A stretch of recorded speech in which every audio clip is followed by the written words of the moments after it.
യുവാക്കളെ ഹണി ട്രാപ്പിൽപ്പെടുത്തി അവർ ലിംഗത്തിൽ സ്റ്റേപ്പിളർ അടിച്ചു കയറ്റുന്നു.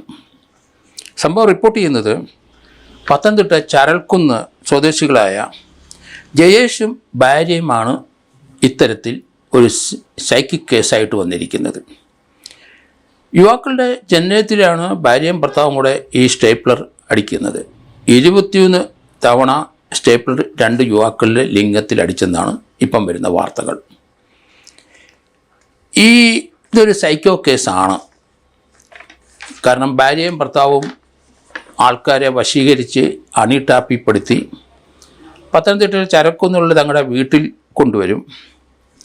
അതിനുശേഷം അവരെ ഭീഷണിപ്പെടുത്തും, വെട്ടുകത്തി തലയിൽ വെക്കും, അവരെ കഴുത്തിൽ വെക്കും, അവരെ വിവശരാക്കിയിട്ട് കട്ടിൽ കിടത്തും, കൈകാലുകൾ കെട്ടും.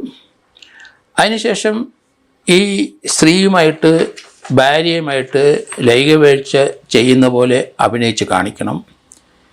ഇല്ലെങ്കിൽ ക്രൂരമർദ്ദനമാണ്.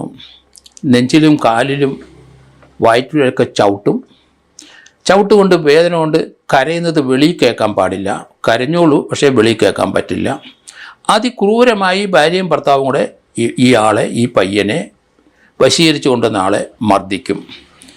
എന്നിട്ട് ലൈംഗികമായ വീഴ്ചകൾ ചെയ്യുന്ന പോലെ അഭിനയിച്ച് കാണിച്ചു കൊള്ളും. കട്ടിലെ വിവസ്ത്രനാക്കി ഇയാളെ കിടത്തിയിട്ട് ഭാര്യയെ കൂടെ കിടന്നിട്ട് ഈ രീതിയിൽ അഭിനയിക്കണം. ആ സമയത്ത് അത് ഷൂട്ട് ചെയ്യും. ഷൂട്ട് ചെയ്ത ശേഷം ഇവർ കരയുന്ന സീനൊക്കെ എടുക്കുന്നത് ഈ പയ്യന്മാരെ കൈകളെ ഉത്തരത്തിൽ കയറുകൊണ്ട് കെട്ടിത്തൂക്കും. അതിനുശേഷം കാലിലെ അവർ ഒരു വിരലുകളിലെ അവർ ചില ആയുധം ഉപയോഗിച്ചിട്ട് പ്രസ് ചെയ്യുമ്പം അക്യൂട്ടായ പെയിൻ ഉണ്ടാകും, വേദന ഉണ്ടാവും, ഉറക്ക നിലവിളിക്കും. അങ്ങനത്തെ സീനും റെക്കോർഡ് ചെയ്യും. ഇത് പത്തനംതിട്ട ചരൽക്കുന്ന് സ്വദേശിയായ ജയേഷും അയാളുടെ ഭാര്യ രശ്മിയാണ് ഇത് ചെയ്യുന്നത്. ഇപ്പോൾ 2 കുട്ടികളെ അവരിപ്രകാരം ചെയ്തിരിക്കുന്നു. ഒരാൾ ആലപ്പുഴക്കാരനാണ്, ഒരാൾ റാന്നിക്കാരനാണ്. ഇവരെ രഹസ്യമായിട്ട് അവർ വീട്ടിൽ വിളിച്ചു വരുത്തും. അതിനുശേഷം അവരെ ഈ രീതിയിലുള്ള ലൈംഗികമായ ക്രൂരകൃത്യങ്ങളൊക്കെ ചെയ്യിച്ചിട്ട് അവരെ കയ്യിലുള്ള പണവും അവരെയുള്ള മൊബൈൽ ഫോണും ഇവരടിച്ചെടുക്കും. ഈ രീതിയിലൊരു FIR ഇപ്പം പത്തനംതിട്ട ചരൽക്കുന്ന് പോലീസ് സ്റ്റേഷനിലെ അതിനടുത്തുള്ള പോലീസ് സ്റ്റേഷനിൽ ഇപ്പോൾ രജിസ്റ്റർ ചെയ്തിരിക്കുന്നു. കാരണം ഇതൊരു സൈക്കോ ദമ്പതികളാണെന്നേ പറയാനൊക്കുള്ളൂ. ഇവരുടെ പ്രവൃത്തികൾ നമ്മൾ നോക്കിക്കഴിഞ്ഞാൽ സൈക്കിക് ആയിട്ടുള്ള ആൾക്കാർ ചെയ്യുന്ന പ്രവൃത്തികൾ തന്നെയാണ്. ഒരു ആൻറ്റി സോഷ്യൽ പേഴ്സണാലിറ്റി ഡിസോർഡർ 2 പേർക്കും ഉണ്ട്. ASPD എന്നാണ് സൈക്കാട്രികളത് പറയുന്നത്, ആൻറ്റി സോഷ്യൽ പേഴ്സണാലിറ്റി ഡിസോർഡർ. കാരണം സൈക്കോപ്പതാണ് 2 പേരും. മനുഷ്യനെ ഏതെങ്കിലും രീതിയിൽ വശീകരിച്ച് അവരുടെ വീട്ടിൽ കൊണ്ടുവന്ന് വട്ടിലെ കിടത്തി അവരെ വിവസ്ത്രയാക്കും. അതിനുശേഷം അവർ പീഡിപ്പിക്കും. 2 പേരും ഇയാളെ വേദനപ്പെടുത്തും, അത് ഷൂട്ട് ചെയ്യും. ഇയാളെ കെട്ടിത്തൂക്കിയിട്ട് ഇയാളെ കൈകൾ 2ലും ഷോൾഡറും കയറിട്ട് കെട്ടിത്തൂക്കും ഉത്തരത്തിൽ. അതിനുശേഷം കാലിൽ ചില ആയുധങ്ങൾ, ചില ടൂൾസ് കൊണ്ട് പ്രസ് ചെയ്ത് കാലിൽ വേദന എടുപ്പിക്കും. വേദന കൊണ്ട് അയാൾ ഉറക്കം വിളിക്കുമ്പോൾ അതും ഷൂട്ട് ചെയ്യും. ഇത് ഈ രീതിയിലുള്ള ഒരു സൈക്കിക് ആണ് ഭാര്യയും ഭർത്താവും. ഇതിലെല്ലാം ഭാര്യ കൂട്ട് നിൽക്കും. കാരണം കട്ടിലെ കിടത്തി വിവസ്ത്രനാക്കി കിടത്തിയ ശേഷം ഭാര്യ കൂടെ കിടക്കും. ലൈംഗികമായ ചില കാര്യങ്ങൾ ചെയ്തതായിട്ട് അഭിനയിക്കണം, ഇല്ലെങ്കിൽ അടി അപ്പളെ ഉറപ്പ്. അങ്ങനെ ചെയ്തില്ലെങ്കിൽ കഴുത്തിൻ്റെ അവിടെ ഒരു വെട്ടുകത്തി വെക്കും. അതോടുകൂടി ഭയപ്പെട്ടു പോകും. കുട്ടികൾ ഇങ്ങനെ ലിവിങ് ടുഗദറിൻ്റെ ഓപ്പർച്യൂണിറ്റി വരുമ്പം ചെറുപ്പക്കാർ ആരും അറിയാതെ രഹസ്യമായിട്ട് ഇങ്ങനെയുള്ള സ്ഥലങ്ങളിൽ വിളിക്കുന്നിടത്ത് ചെന്നെത്തിക്കഴിഞ്ഞാൽ ട്രാപ്പാണ്. അവരെ കൊന്നുകളഞ്ഞാലും ആരും അറിയില്ല. കാരണം ഈ ചെറുപ്പക്കാർ ആ വീട്ടിലാണ് പോയതെന്ന് ആർക്കറിയില്ല. ആ വീടിൻ്റെ അടുത്ത് താമസിക്കുന്നവർ വീടിനുള്ളിൽ ഈ രീതിയിലുള്ള പ്രവൃത്തിയാണ് നടക്കുന്നതെന്ന് അറിയില്ല. ചരൽക്കുന്നിലെ ഭാര്യയും ഭർത്താവും ചെയ്യുന്നത് ഈ രീതിയിൽ ചെയ്തിട്ടാണ് പണം ഉണ്ടാക്കുന്നത്. ജയേഷും ഭാര്യ രശ്മിയും ഒരേപോലെ ഇതിനകത്ത് കുറ്റക്കാരാണ്.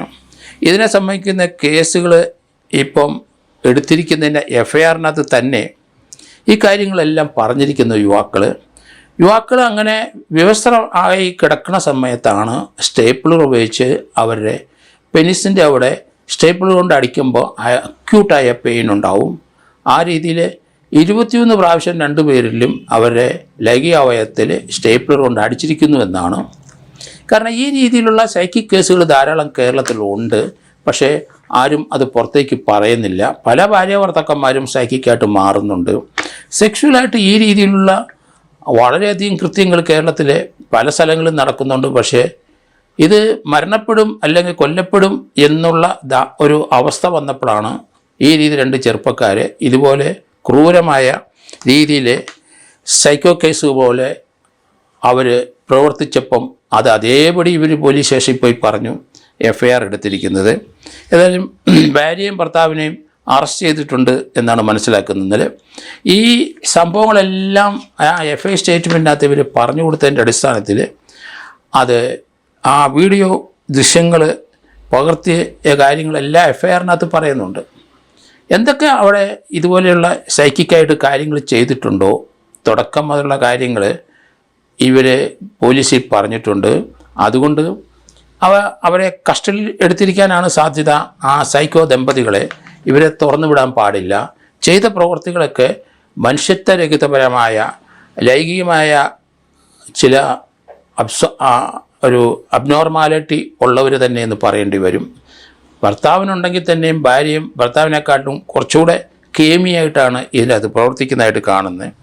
ഹണി ട്രാപ്പിൽ പല ആൾക്കാരെ യുവാക്കളെയും പലരും പെടുത്തും നമുക്കറിയാം. പല സ്ത്രീകളും പല ബിസിനസ്സുകാരെ ഹണി ട്രാപ്പിൽ പെടുത്തുന്നതൊക്കെ നമുക്കറിയാം. അതുകൊണ്ട് ആ രീതിയിലുള്ള സംഭവങ്ങൾ കേരളത്തിൽ ധാരാളം നടക്കുന്നുണ്ടെങ്കിലും പലർക്കും മാനാഭിമാനം ഓർത്തിട്ട് അവരത് പോലീസ് റിപ്പോർട്ട് ചെയ്യാതെ പോകും. പക്ഷേ വലിയ തുകകൾ നഷ്ടപ്പെട്ടിട്ടുണ്ട്. പിന്നെ കൂടെ അവർ വന്നിട്ട് ഭീഷണിപ്പെടുത്തി ഇവരെ പണം അടിച്ചുകൊണ്ട് പോകുന്നുണ്ട്.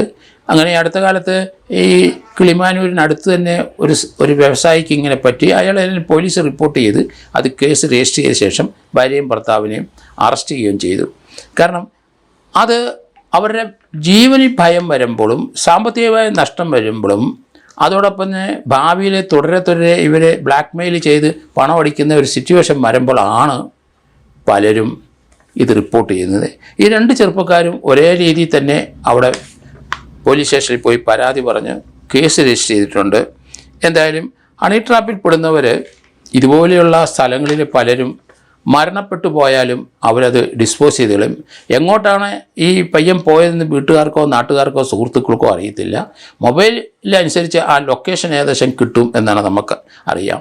ഇവിടെ തന്നെ നമുക്കറിയാമല്ലോ, വയനാട്ടിലെ ഒരു മൈസൂരിൽ നിന്നുള്ള ഒരു വൈദ്യരെ കൊണ്ടുവന്നിട്ട് 1.25 വർഷം ഒരു വീട്ടിൽ പൂട്ടിയിട്ട് അതിനുശേഷം വൈദ്യരുടെ കൈവശമുള്ള ചില മാജിക്കുകൾ പഠിക്കണമെന്ന് ഉദ്ദേശിച്ച് അവിടുന്ന് തട്ടിക്കൊണ്ട് വന്ന് വയനാട്ടിലെ ഒരു വീട്ടിൽ അവിടെ 2ാം നില വൈദ്യരെ കെട്ടിയിട്ടു. 1.25 വർഷം കെട്ടിയിട്ട ശേഷം വൈദ്യരെ കൊന്നു, ചത്തു എന്ന് മനസ്സിലാക്കിയപ്പം കഷ്ണങ്ങളായിട്ട് അരിഞ്ഞ് ആ ചാലിയാർ പുഴയിലെ ഒഴുക്കിക്കളഞ്ഞു. ഇന്നും ആ ഡെഡ് ബോഡിയുടെ അംശവും വൈദ്യരെ ലഭിച്ചിട്ടില്ല. പക്ഷേ അയാളെ കൊണ്ടുവന്ന ആൾക്കാരെയും അറസ്റ്റ് ചെയ്തിട്ടുണ്ട്. ആ വീടിൻ്റെ ഉടമസ്ഥന് അയാളും അയാളുടെ ഭാര്യയും ഈ കേസിനകത്ത് ഇൻവോൾവാണ്, മർഡറിൽ.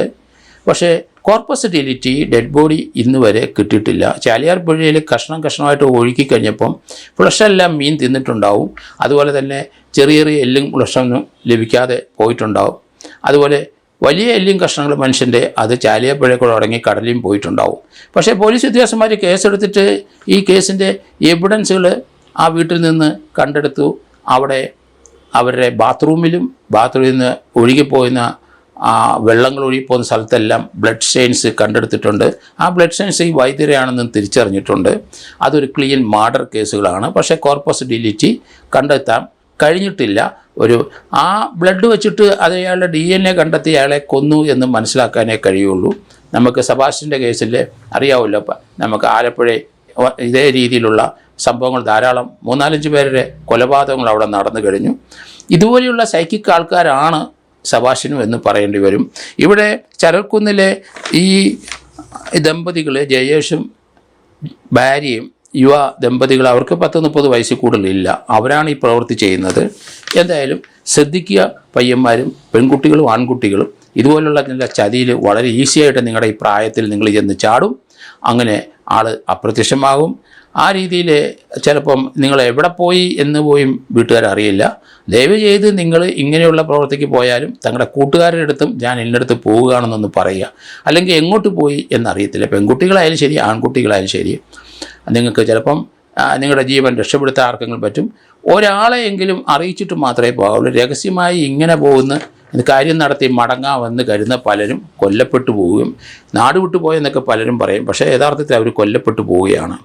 അതുകൊണ്ട് ശ്രദ്ധിക്കുക, ചെറുപ്പക്കാരും പ്രായമുള്ളവരും എല്ലാവരും ഈ രീതിയിലൊന്ന് ഹണി ട്രാപ്പിൽപ്പെട്ട് നിങ്ങളുടെ ജീവൻ നഷ്ടപ്പെടുന്ന രീതിയിലുള്ള പ്രവൃത്തികൾ വരുന്നുണ്ട്. നിങ്ങൾക്ക് അക്യൂട്ടായ പെയിൻ ഉണ്ടായ ഒരു സംഭവമായതുകൊണ്ട് സ്റ്റേപ്പിളർ വെച്ച് നിങ്ങളുടെ ലിംഗത്തിൽ അടിക്കുക എന്ന് പറഞ്ഞാൽ എത്ര വേദനാജനകമാണ്, എത്ര ക്രൂരതയാണ് അതിനകത്ത് കാണിക്കുന്നത്. അതുകൊണ്ട് ശ്രദ്ധിക്കുക, ഇങ്ങനെയുള്ള ട്രാപ്പിൽ പയ്യന്മാരും പെൺകുട്ടികളും ഒന്ന് ചെന്ന് ചാടരുത്, സൂക്ഷിക്കണം.